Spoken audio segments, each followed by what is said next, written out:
Hari ini hari kebangkitan Tuhan Yesus. Amin, saudara. Yesus bangkit dari kematian. Dengan dasar agama Kristen, kita memiliki Tuhan Yesus yang hidup, Tuhan Yesus yang mengalahkan maut, Tuhan Yesus yang bangkit dari kematian, Tuhan Yesus yang mengalahkan semua belenggu-belenggu setan. Kuburan tidak bisa menahan Tuhan Yesus. Pengawal-pengawal tidak bisa menahan kebangkitan Tuhan Yesus. Setan iblis tidak bisa menahan kebangkitan Tuhan Yesus. Yesus bangkit daripada kematian. Yesus hidup. Yesus bangkit pada hari yang ketiga. Yesus hidup. Amin. Biarlah kita percaya pada hari ini bahwasanya Yesus yang hidup itu ada di tengah-tengah kebaktian kita ini. Haleluya. Dan biarlah saudaraku semua kita bersekutu dengan Yesus. Karena Yesus hidup, Dia mengerti keadaan saudara. Karena Yesus hidup, Dia mengetahui persoalan saudara pada pagi hari ini. Karena Yesus hidup, Dia mau memberkati saudara pada hari ini. Karena Yesus hidup, Dia mendengarkan doa kita. Dan Dia menjawab doa kita pada pagi hari ini. Amin. Haleluya. Haleluya. Mari kita semua bersuka cita saudaraku, karena Yesus hidup. Amin. Yesus hidup. Puji Tuhan. Haleluya. Mari kita baca ceritanya dalam Markus 16 ayat 1 sampai 8. Markus 16 ayat 1 sampai 8. Haleluya.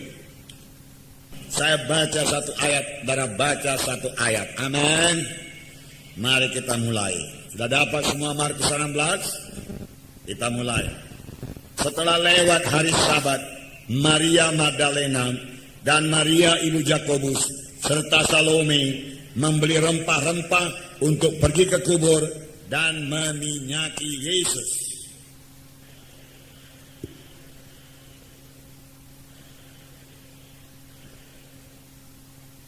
Mereka berkata seorang kepada yang lain, siapa yang akan menggulingkan batu itu bagi kita dari pintu kubur?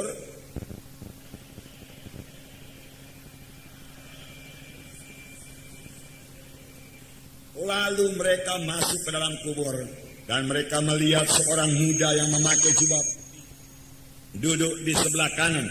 Mereka pun sangat terkejut.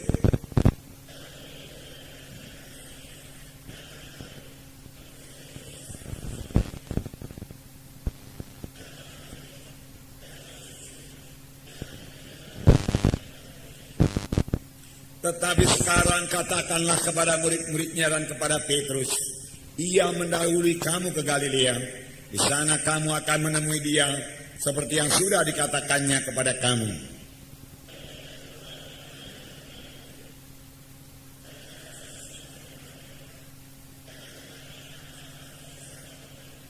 Karena takut dan seterusnya. Oke, saudara. Jadi kita melihat di sini pada hari setelah lewat hari Sabat. Lewat hari Sabat itu hari Minggu, pagi-pagi benar, Maria Magdalena, Maria ibu Yakobus, Salome, dan yang lain-lain memberi rempah-rempah untuk pergi ke kubur. Maksudnya merempah-rempahi mayat Tuhan Yesus. Mereka betul-betul yakin, mereka betul-betul percaya mereka akan berjumpa dengan mayat Yesus. Oleh sebab itu mereka sediakan semua yang perlu untuk meminyaki tubuh Tuhan Yesus, untuk merempah-rempahi tubuh Tuhan Yesus. Karena demikianlah ada di istiadat orang Yahudi. Dan dalam perjalanan mereka berbicara sama lain, bagaimanakah kita bisa masuk dalam kuburan itu? Karena kuburan itu dijaga oleh pengawal-pengawal dan kuburan itu disegel. Tentu kita tidak diizinkan masuk ke dalam kuburan tersebut. Saudara, kuburan orang Yahudi lain daripada kuburan kita. Kuburan kita biasa tanah digali 2 meter dalamnya, kemudian mayat ditaruh di dalam, kemudian ditutup dengan tanah. Tetapi kuburan orang Yahudi tidak demikian. Kuburan orang Yahudi adalah gunung batu yang dipahat ke dalam. Dan kadang-kadang saudaraku begitu besarnya lubang yang dipahat itu sehingga orang bisa berjalan-jalan dalam kuburan itu. Itu sebabnya perlu ada batu yang besar untuk menutup pintu daripada kuburan tersebut. Itu sebabnya juga Maria Magdalena, Maria ibu Yakobus, Salome, dan yang lain-lain teraku berkata, siapa pula nanti menggulingkan batu itu? Kita tidak kuat mendorong batu yang besar itu. Karena setelah mayat dimasukkan dalam kuburan tersebut, maka batu yang besar, barangkali diameternya 3 meter sekarang, didorong lalu masuk ke dalam lubang yang sudah disediakan itu. Jeblek, dia katakan demikian, tertutuplah pintu kubur itu. Nah, kalau wanita-wanita saja tentu tidak sanggup untuk mendorong batu yang besar itu. Oleh sebab itu, mereka menghadapi 2 persoalan. Siapakah yang akan mendorong batu itu nanti bagi kita? Dan bagaimana pula pengawal-pengawal itu bisa memberikan kita masuk ke dalam untuk meminyaki mayat Tuhan Yesus. Nah, saudara yang kekasih dalam nama Yesus, mereka punya persoalan. Memang kepada anak-anak Tuhan, bahkan kepada kita sekarang ini, semua persoalan kita tidak akan dapat diselesaikan kalau dalam pikiran kita, kalau dalam iman kita, Yesus tidak hidup. Mengapa mereka begitu berduka cita pergi ke kuburan? Maria Magdalena berduka cita, Maria ibu Yakobus berduka cita, Salome berduka cita, karena dalam pikiran mereka, dalam iman mereka, Yesus dalam kubur, Yesus mati. Dengan Yesus yang mati dalam iman kita, saudaraku, tidak ada sukacita. Kita tidak akan memiliki sukacita. Dengan iman kepada Yesus yang mati, yang tidak bisa menjawab doa, maka persoalan tetap persoalan, batu tetap batu, tidak akan bisa digulingkan. Dengan Yesus yang mati dalam iman kita, maka kita tidak akan berani menghadapi pengawal-pengawal itu. Kita akan ketakutan terhadap pengawal-pengawal. Karena dalam iman Maria Magdalena, Maria ibu Yakobus ini, Yesus masih mati. Yesus itu mayatnya masih bisa ditemukan, dan mereka bermaksud merempah-rempahi mayat Yesus. Tidak ada persoalan yang bisa diselesaikan dengan Yesus yang mati. Kita harus memiliki iman kepada Yesus yang hidup. Barulah persoalan bisa diselesaikan. Batu-batu terguling semua. Amin, saudara. Dengan Yesus yang hidup, pengawal-pengawal tidak bisa bertahan. Dengan Yesus yang hidup, saudaraku, batu-batu pasti terguling. Dengan Yesus yang hidup, saudaraku, penyakit-penyakit disembuhkan. Amin. Dengan Yesus yang hidup, dosa diampuni. Amin. Pada hari ini pegang dalam iman saudara, Yesus hidup. Kita mengetahui apa yang terjadi pada hari Jumat, hari kematian Tuhan Yesus. Tuhan Yesus digantung di kayu salib. Pada waktu itu iblis berpesta pora. Iblis tidak tahu bahwasanya Yesus akan bangkit pada hari yang ketiga. Dia pikir tamatlah sudah riwayat Tuhan Yesus. Kami akan menguasai bumi seluruhnya. Dosa manusia tidak akan bisa diampuni lagi. Karena Yesus yang menanggung dosa manusia sudah mati di kayu salib. Yesus mati, dia katakan mereka pesta pora. Panjang malam mereka pesta pora, berteriak-teriak di sana sini. Satu pesta yang penuh dengan kenajisan dan lain sebagainya. Mereka berkata, kita yang berkuasa di bumi sekarang, kita akan membawa semua manusia ke neraka. Semua manusia tidak ada yang selamat lagi, karena tidak lagi yang menebus dosa mereka. Demikian mereka berpesta pora pada hari Jumat. Demikian mereka pesta pora pada hari Sabtu. Demikian mereka pesta pora pada hari Sabtu malam. Oh, semua setan bersorak-sorai, bersuka cita dalam kegelapan, saudara. Karena setan suka yang gelap. Tapi tiba-tiba saudaraku, fajar terang Tuhan merekah. Oh, setan sedang pada berteriak, semua ketakutan. Apa yang terjadi? Apakah yang terjadi?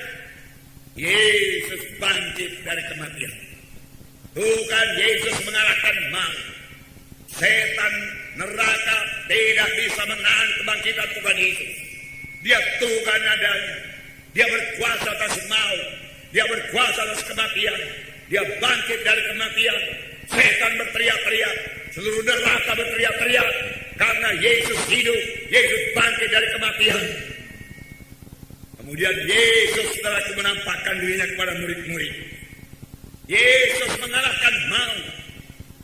Tuhan Yesus tidak mungkin dikalahkan oleh maut. Dia sudah mengalahkan maut. Maut telah kehilangan sengatnya. Oleh sebab itu kita juga tidak perlu takut lagi kepada maut. Amin, saudara. Kalau Yesus lambat datang, memang maut, memang kita akan mati dalam dunia ini. Kita akan meninggalkan dunia ini. Yaitu roh kita berpisah dari tubuh kita. Tetapi pada waktu itulah roh kita ini sampai ke surga. Tubuh kita ini dikuburkan di bumi ini. Tetapi Yesus berjanji pada hari kedatangannya kelak tubuh kita akan dibangkitkan dan diberikan tubuh sama sebagaimana tubuh kebangkitan Tuhan Yesus. Tubuh kebangkitan Tuhan tubuh yang mulia. Karena lihat Yesus bangkit dari kematian. Tubuhnya bisa diraba. Thomas dia katakan, taruh tanganmu di bekas paku ini. Taruh tanganmu di bekas tombak ini. Berarti Tuhan Yesus memiliki tubuh. Bisa diraba, bisa dipegang. Tetapi tubuh Tuhan Yesus sudah mulia. Sudah berkuasa tubuh Tuhan Yesus. Tubuh yang mulia itu tidak bisa disentuh oleh penyakit. Dan Tuhan Yesus bisa lewat saja kemana dia mau pergi. Pintu-pintu tidak bisa menahan dia. Padahal itu murid-murid lagi berkumpul dalam satu ruangan dan pintu dikunci. Tiba-tiba Yesus berdiri di tengah-tengah mereka dengan tubuh kemuliaan Tuhan Yesus. Kelak kita semua akan menerima tubuh kemuliaan seperti itu. Amin, saudara. Haleluya. Sekarang tubuh kita belum mulia.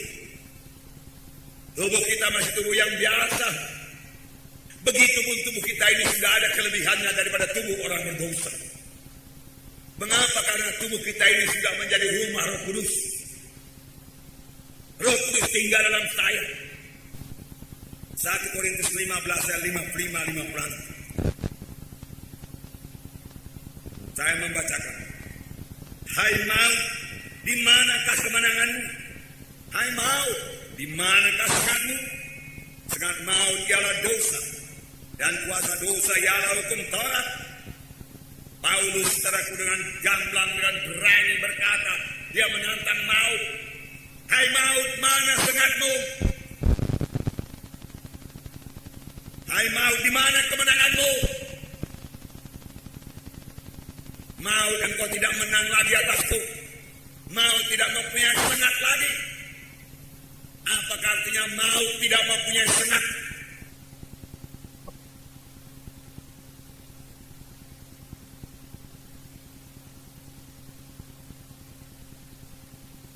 Kalau kita disengatnya, saudaraku, sakit sekali, bisa bengkak.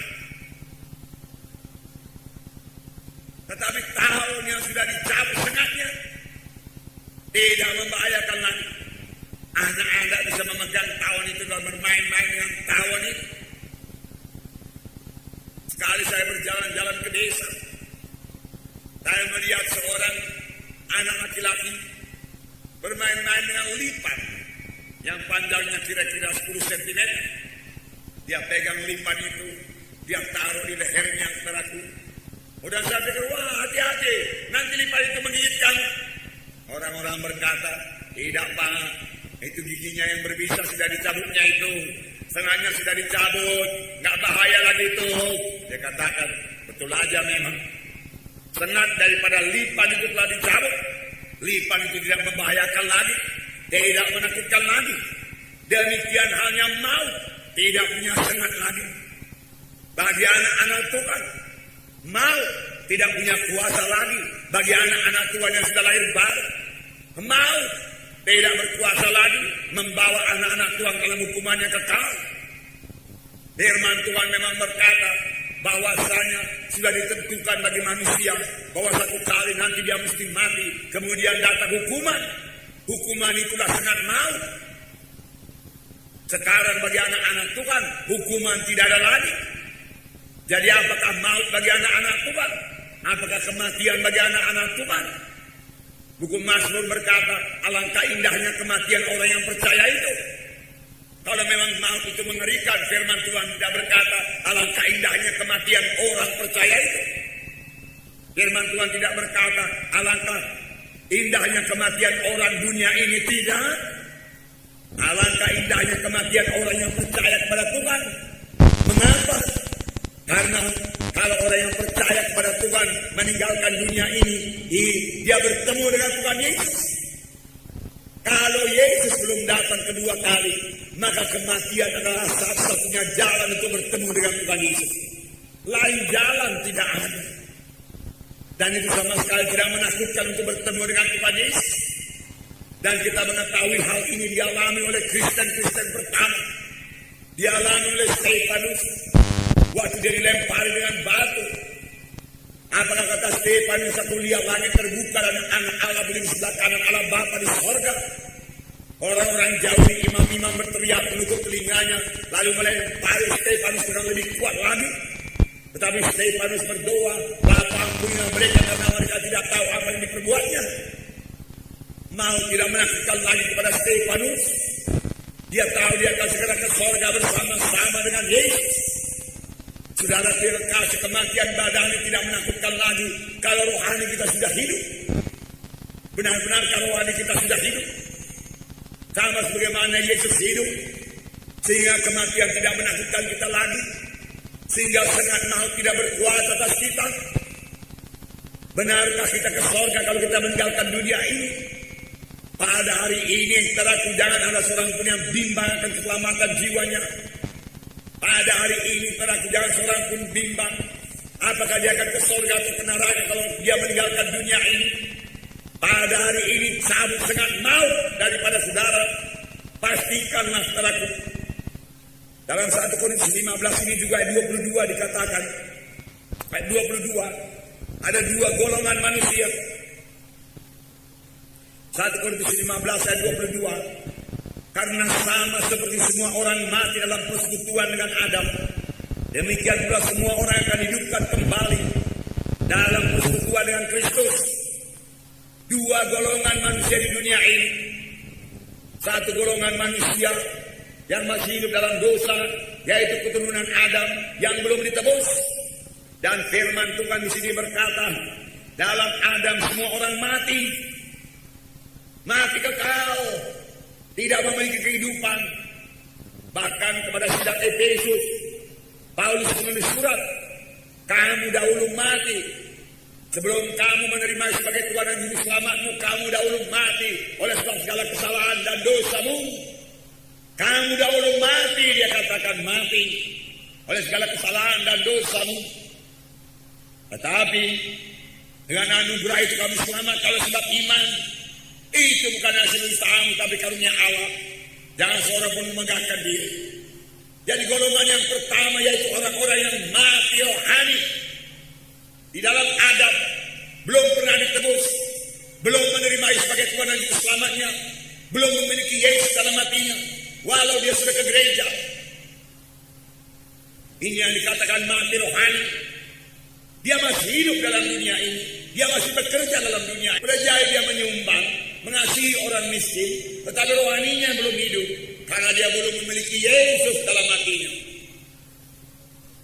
Boleh jadi dia terpelajar, boleh jadi dia berkuasa, punya kedudukan dalam dunia ini, dia kaya dalam dunia ini, bisa saja.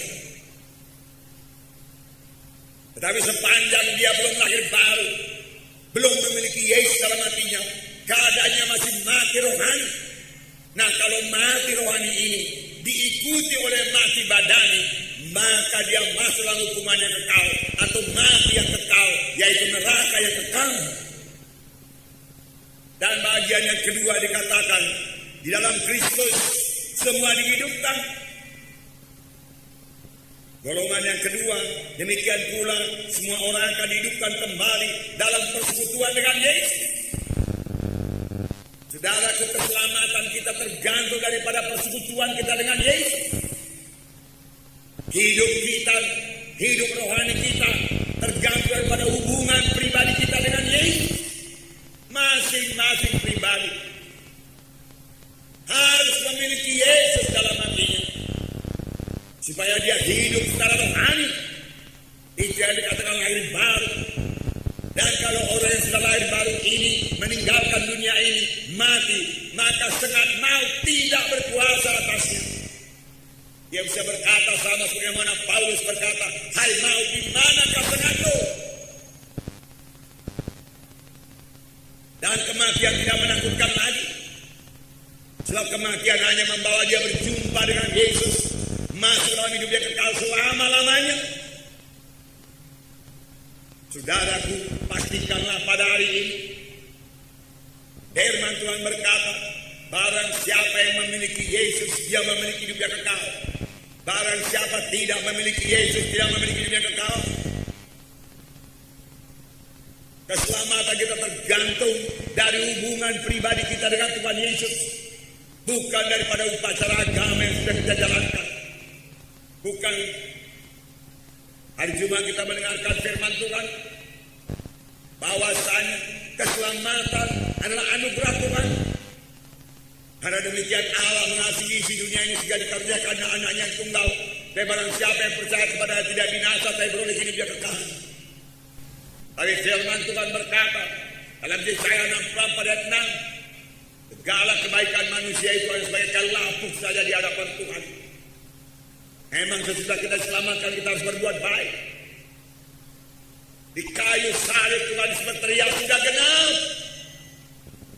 Sudah genap, ku tanggung semua dosa manusia. Hai manusia, kau tidak perlu menanggung dosamu lagi. Itu sebenarnya yang dikatakan Tuhan Yesus. Aku sudah menanggungnya. Kalau aku suruh kau menanggungnya, kau tidak akan sanggup. Kalau aku suruh kau menebus dirimu sendiri, kau tidak akan sanggup. Bagaimana orang berdosa menebus orang berdosa? Hanya aku yang tidak berdosa. Aku mencurahkan darahku untuk menebus engkau supaya engkau selamat. Percayalah kepadaku, Tuhan Yesus berkata. Terimalah aku sebagai Tuhan dan Juru Selamat. Ya, firman Tuhan berkata seberapa banyak orang menerima dia sebagai Tuhan dan Juru Selamatnya, kepada yang diberi hak menjadi anak-anak Allah. Dan sepanjang kita sudah menjadi anak-anak Allah, sepanjang kita sudah lahir baru, sepanjang sudah hidup rohani kita, maka kematian tidak punya sengat lagi kepada kita. Amin. Haleluya. Puji Tuhan, puji Tuhan, puji Tuhan. Nah, Tuhan Yesus benar-benar bangkit daripada kematian. Selama 40 hari, saudaraku, dia menunjukkan dirinya kepada murid-muridnya dan menyatakan benar-benar bahwa dia hidup dan memiliki tubuh. Tubuh yang nyata, tubuh yang real. Dalam Lukas 24, ayat 36, supaya lebih terang, saya baca beberapa ayat. Dan sementara mereka bercakap-cakap tentang hal itu, Yesus tiba-tiba berdiri di tengah-tengah mereka dan berkata kepada mereka, damai sejahtera bagi kamu. Mereka terkejut dan takut dan menyangka bahwa mereka melihat hantu. Akan tetapi ia berkata kepada mereka, mengapa kamu terkejut? Dan apa sebabnya timbul keraguan-raguan dalam hati kamu? Lihatlah tanganku dan kakiku. Aku sendirilah ini. Rabalah aku dan lihatlah, karena hantu tidak ada daging dan tulangnya, seperti yang kamu lihat ada padaku. Sambil berkata demikian, ia memperlihatkan tangan dan kakinya kepada mereka. Lihatlah, Yesus berkata, mengapa kamu terkejut? Apa sebabnya kamu ragu-ragu? Tuhan Yesus berkata, lihatlah tanganku, lihatlah kakiku, datanglah kemari, peganglah tanganku, peganglah kakiku. Hantu tidak punya daging, dia katakan. Aku punya tubuh. Inilah tubuh kebangkitan Tuhan Yesus. Yesus menyatakannya kepada murid-murid. Sayang pada waktu itu Thomas tidak ada. Dan murid-murid kemudian menceritakannya kepada Thomas. Murid-murid berkata kepada Thomas, kami sudah melihat Tuhan. Lalu Thomas berkata, kalau aku belum memegang tangannya dan menaruh jari-jariku di bekas paku itu, dan menaruh tanganku di bekas lembing itu, aku tidak akan percaya. Tuhan Yesus mendengar semua omongan apa yang diucapkan oleh Thomas ini. Oleh sebab itu dikatakan ada iman Thomas. yaitu iman yang hanya bersandar kepada perasaan, iman yang bersandar kepada penglihatan. Tetapi Tuhan penuh rahmat dan penuh cinta. Tuhan menunjukkan dirinya kepada Thomas dalam Yohanes 20 ayat 27. Saya bacakan kepada saudara. Yohanes 20 ayat 24 mulai. Saya bacakan kepada saudara. Yohanes 20 ayat 24 mulai. Tetapi Thomas, seorang dari ke-12 murid itu yang disebut Didimus, tidak ada bersama-sama mereka ketika Yesus datang ke situ. Maka kata murid-murid yang lain itu kepadanya, kami telah melihat Tuhan. Tetapi Thomas berkata kepada mereka, sebelum aku melihat bekas paku pada tangannya, dan sebelum aku mencucukkan jariku ke dalam bekas paku itu, dan mencucukkan tanganku ke dalam lambungnya, sekali-kali aku tidak akan percaya. 8 hari kemudian, murid-murid Yesus berada kembali dalam rumah itu, dan Thomas bersama-sama dengan mereka. Sementara pintu-pintu terkunci, Yesus datang dan dia berdiri di tengah-tengah mereka dan berkata, damai sejahtera bagi kamu. Kemudian ia berkata kepada Thomas, taruhlah jarimu di sini dan lihatlah tanganku, ulurkanlah tanganmu dan cucukkanlah dalam lambungku, dan jangan engkau tidak percaya, melainkan percayalah.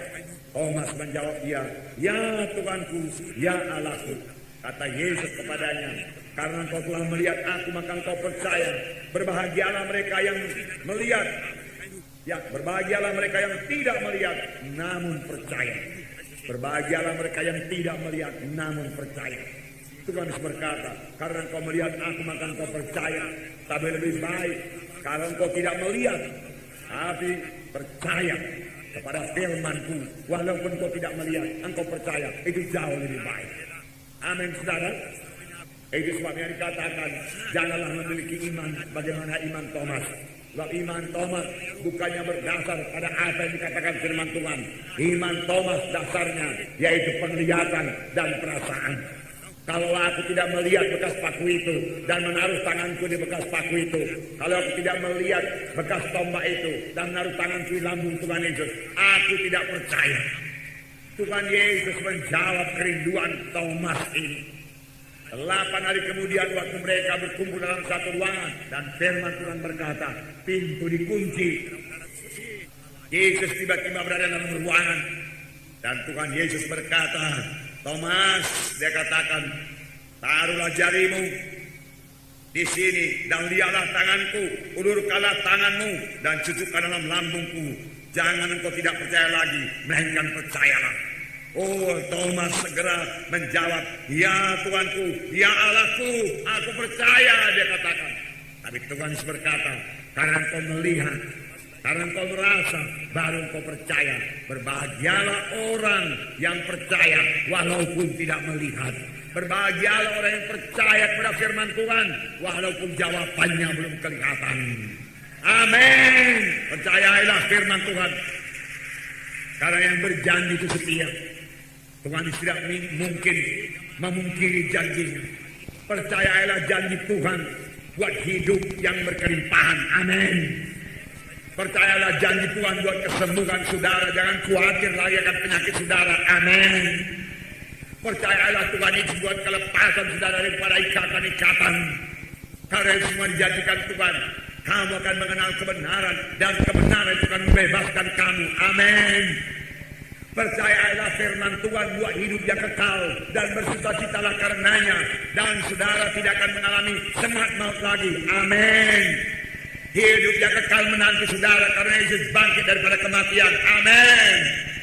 Kemudian Tuhan naik ke sorga dan Tuhan berkata, aku pergi menyediakan tempat bagimu, dan sesudah tempat itu selesai, aku akan datang dan menjemput kamu supaya di mana aku berada, di situ juga kamu berada. Amin. Haleluya. Inilah dia kekristenan yang sejati. Inilah dia menjadi anak Tuhan. Kalau maut pun tidak ditakuti lagi. Apa yang kita khawatirkan dalam hidup ini? Hai maut, di manakah senangmu? Hai maut, di manakah kemenanganmu? Maut sudah dikalahkan, dosa telah ditebus, keselamatan sudah diberikan. Kita sudah lahir baru menjadi anak-anak Allah. Kematian, maut hanya jalan saja untuk sampai ke surga. Lebih daripada itu, pada hari Jumat kita mendengarkan firman Tuhan bahwasanya Tuhan juga memberikan kepada kita berkat Abraham. Firman Tuhan berkata, maka Abraham lanjut umurnya dan diberkati Tuhan dalam segala perkara. Tuhan mau memberikan umur yang lanjut kepada anak-anaknya. Apalagi umur yang lanjut itu dipakai untuk melayani Tuhan, untuk menolong jiwa-jiwa, untuk membawa kabar baik, maka Tuhan sungguh-sungguh mau memberikan umur yang lanjut kepada semua saudara-saudara yang melayani Tuhan. Amin. Luar biasa jadi anak-anak Tuhan. Puji Tuhan, puji Tuhan. Nah, saudara yang dikasihi dalam Yesus, apa yang terjadi setelah Yesus bangkit? Nyata-nyata kuasa Tuhan. Murid-murid mulai menginjil, murid-murid saudaraku memberitakan firman Tuhan, pemberitaan mereka disertai dengan kuasa dan tanda jahit, orang setan diusirkan, orang sakit disembuhkan, dan mereka mulai kebaktian pada hari kebangkitan hari Minggu. Karena tahu bahwasanya orang Yahudi adalah satu bangsa yang paling kuat memegang adat istiadat nenek moyangnya. Dan adat istiadat orang Yahudi ini datang dari Tuhan. Tetapi Tuhan Yesus menengking orang Yahudi. Dalam Markus pasal 7 ayat 8 dan 9. Walaupun adat istiadat mereka datang dari Tuhan, tetapi mereka mengabaikan firman Tuhan pun masih ditengking oleh Tuhan. Dalam Markus pasal 7 ayat 8 dan 9. Percuma mereka beribadah kepadaku, sedangkan ajaran yang mereka ajarkan adalah perintah manusia. Perintah Allah kamu abaikan untuk berpegang kepada adat istiadat manusia. Ayat 9, Yesus berkata pula kepada mereka, sungguh pandai kamu mengesampingkan perintah Allah supaya kamu dapat memelihara adat istiadatmu sendiri. Adat istiadat orang Yahudi datang daripada Tuhan. Adat apakah itu? Adat membasuhkan tangan, ada bersenggolan terakur dengan orang sakit kusta, dicucilah 7 kali dan lain sebagainya. Sudah, mereka tidak boleh bersenggolan terakur dengan orang yang najis. Itu adat istiadat orang Yahudi, tapi itu ditengking oleh Tuhan. Kamu meniadakan firman Tuhan karena kamu mengajarkan perintah manusia, perintah Allah kamu abaikan. Karena kamu berpegang pada adat istiadat manusia. Sungguh pandai kamu mengesampingkan firman Tuhan supaya kamu dapat memelihara adat istiadatmu. Tuhan berkata.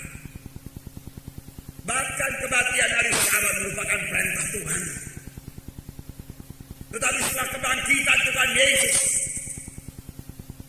bangsa Yahudi yang begitu keras memegang adat istiadatnya dan memegang hari Sabat, sehingga pada waktu itu siapa yang melanggar hari Sabat bisa dibunuh menurut hukum Taurat. Tapi karena mereka merasakan kuasa kebangkitan Tuhan Yesus dan mengalami kuasa Tuhan dalam hidupnya dan mengetahui bahwasanya Yesus bangkit pada hari Minggu, maka mereka merubah hari kebaktiannya, yaitu orang-orang Yahudi yang percaya. Mereka mulai kebaktian pada hari Minggu dan meninggalkan hari Sabat. Mulai saat itu sampai sekarang ini, sampai seterusnya, sampai Yesus datang. Amin. Mereka mulai beribadah pada hari Minggu, yaitu hari pertama. Dari hari ke-7 mereka pindah kepada hari yang pertama. Haleluya. Mereka percaya Yesus ini. Dan sekarang mengetahui tiap-tiap kali sidang pertama berkumpul, terbaca dalam Kisah Rasul bahwasanya kuasa Tuhan hadir. Mengapa kuasa Tuhan hadir? Karena mereka percaya tiap kali mereka berkumpul, mereka pasti bertemu dengan Yesus yang hidup. Adakah ini iman kita dari rumah waktu kita berangkat ke gereja? Haleluya, Tuhan, hari ini aku datang ke rumahmu. Aku akan menyembah Engkau Tuhan dan bersyukur kepada hiduplah Engkau Tuhan Yesus. Engkau telah memberkati sepanjang minggu ini, menyertai sepanjang minggu ini. Aku rasakan pertolonganmu sepanjang minggu ini karena Engkau hidup. Hiduplah Engkau Tuhan. Aku datang ke rumahmu dengan sukacita. Sukacita karena Yesus hidup. Saudara boleh bayangkan bagaimana Maria Magdalena, Maria ibu Yakobus, Salome, dan ibu yang lain berangkat ke kubur. Adakah mereka bersukacita sebagaimana anak-anak celebration ini berangkat ke kubur menari-nari? Bersukacita? Tidak. Mereka bawa rempah-rempah, mereka bawa minyak dengan muka yang murung. Karena iman mereka, kepercayaan mereka, mereka akan berjumpa dengan mayat Yesus, mereka akan berjumpa dengan Yesus yang mati. Itulah dia iman mereka. Lalu mereka murung dan penuh dengan keberatan, penuh dengan persoalan. Siapakah nanti menggulingkan batu itu? Waduh, nggak ada kekuatan kita. Dan pengawal-pengawal telah menyegel kuburan itu, sehingga siapa yang membuka segel, Raja Romawi bisa dibunuh, nanti kita juga dibunuh. Bagaimana ini? Pengawal-pengawal begitu banyak berjaga di muka kubur. Susah. Keberatan, kesusahan, stres, frustrasi, putus asa, keberatan. Karena imannya, karena dalam pikirannya dia akan bertemu dengan mayat Yesus.